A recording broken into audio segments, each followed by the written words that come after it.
Chicago's diverse neighborhoods make it a unique place to study behavior.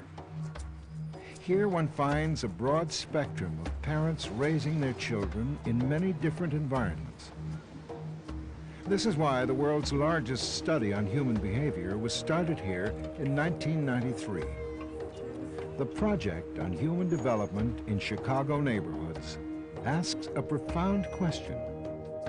Principal investigator, Dr. Felton Earls. What is it about neighborhoods and about families and schools that drive some kids into bad outcomes, such as school dropout and delinquency and crime and drug use, while other kids in the city seem to do much better? The Chicago study looks at 43 different neighborhoods and 11,000 randomly selected people. One area studied is the South Side, where thousands of Chicago residents live in rows of deteriorating public housing. These are the Robert Taylor projects. When I moved in here, I never been in the projects, so I'm learning how to live project life. Learning how to live project life for Danisha Lucas and her 5 kids who go to school 1 block away is learning how to live in a war zone. This gang-infested neighborhood has one of the highest crime rates in North America. There's the stench of urine and garbage. Cockroaches crawl on the elevator walls. Thousands of children grow up in this stressful environment. Lucas and her kids share their apartment with a friend. Like many other places around here, it is rampant with problems. Rodents, rats, water bugs, roaches. That's why she got cats, because they keep them down. Many apartments are run down, some even abandoned. When the elevator breaks, it means venturing down dark stairwells, at times lined with gang members and drug users. The stress on Lucas and her kids is chronic. Kids get out of school, they play right here on the porch because you're scared to take them downstairs because of war, gunshots, somebody getting shot. One day I went to empty my garbage. My kids was concerned, don't go out there because you might get shot. You see, I mean, just going to empty the garbage. Little bitty kids shouldn't even know nothing about that, shooting and all that. Well, I mean, what's at stake is what we're living through right now, you know, which is cities that breed a lot of discontent, a lot of insecurity, and which are not very enjoyable places to be, you know. They're certainly not enjoyable places to grow up. That part, I think, we're learning loud and clear. The Project on Human Development reveals the stress of growing up here. It uncovers what makes a child fall into trouble or break out of the ghetto. For 12-year-old Danielle Smith, the key is receiving positive parenting. First, I'm gonna finish school. I'm gonna help my mom. I got 5 brothers and sisters, and she need help. I want to buy her a house and get her what she wants, and she did what she could for me. A nurturing family, crucial for other animals, seems to build a kid's resilience to the stress of living here, where there are poor future prospects and a lack of predictability. We have what they call Operation Safe Passage, and we're there at the school in the morning to make sure that the kids have a safe passage to and from school. Chicago police officer Ray Hill says kids are vulnerable in this environment because they're more likely to take risks and commit crimes. They need good role models, people to show them that that they can make it out of here, that with the right attitude and the right direction, that yeah, they can make it out of here. It's not impossible. It's hard, but it's not impossible.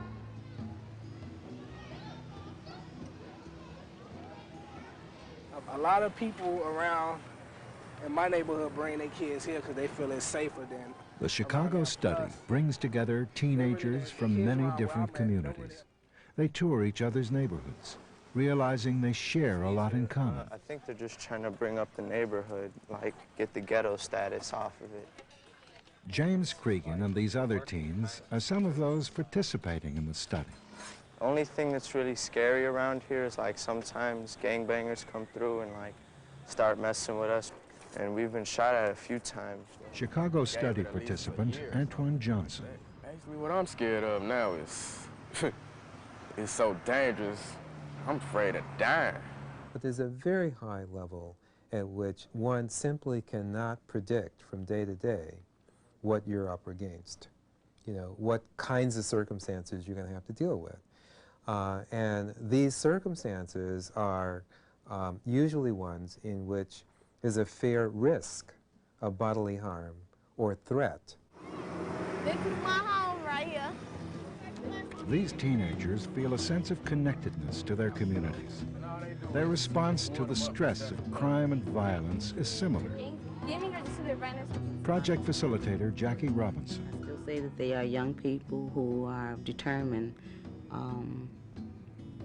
to go places and to bring about change. Change seems to be very important to them.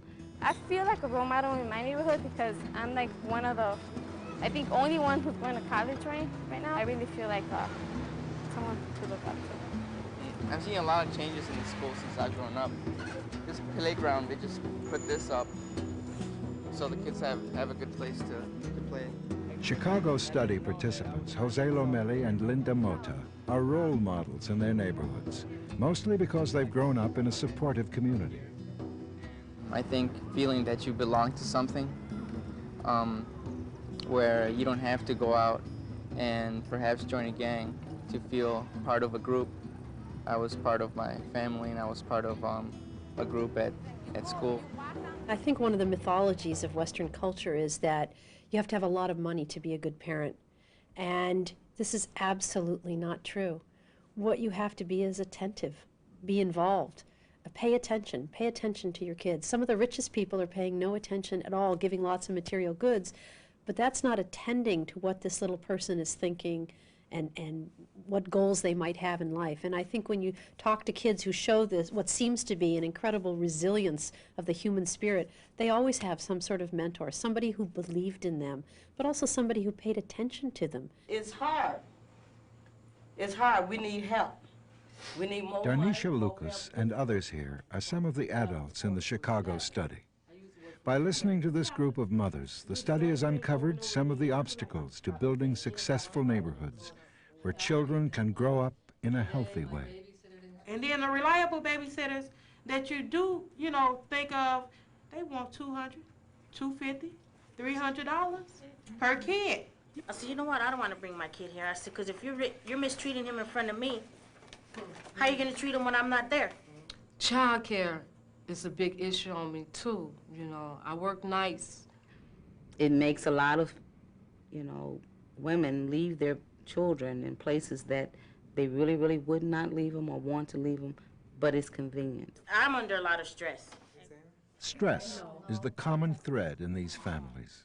And my stress comes in probably about 4 o'clock in the morning. We could do Neurobiologist Maya Carlson believes inadequate childcare and low-paying jobs have long-term biological and social consequences. We're involved in a draconian social experiment that is having an immediate impact on a number of children and families now, and is going to have a long-term consequence in terms of the social fabric of this country for years to come. In Romania, Carlson measured abnormal levels of the stress hormone cortisol in the brains of these abandoned orphans. It shows how early neglect makes the brain produce more cortisol when stressed throughout life, making for long-term coping difficulties. It's not just the direct effects of cortisol, but it's also that those same kind of stressful events are going to affect children's memories, children's emotional status. And so you have these kind of stressful events working at many levels of the nervous system and actually potentiating each other in some sense. When Chicago study participants discovered Carlson's stress hormone testing of Romanian orphans, they asked that they and their children's cortisol levels be measured. If she gives me that stress test, that thing probably break. Okay. As I recall, I said to him, you all have voices. Unlike the children in Romania who, because of social deprivation, don't speak, they don't even cry anymore. They don't have a voice. That imagined in some sense that the stress hormone was like a substitute for their voice. The cortisol level tests have just begun, but it's only a small part of the project on human development in Chicago neighborhoods. The goal is to create families and communities which foster social competence, academic achievement, and job success. Well, I think the most important thing is it starts with the home. The more parent involvement you have, the less problems we have. When we return, giving children the tools they need to help them cope with stress and control their anger.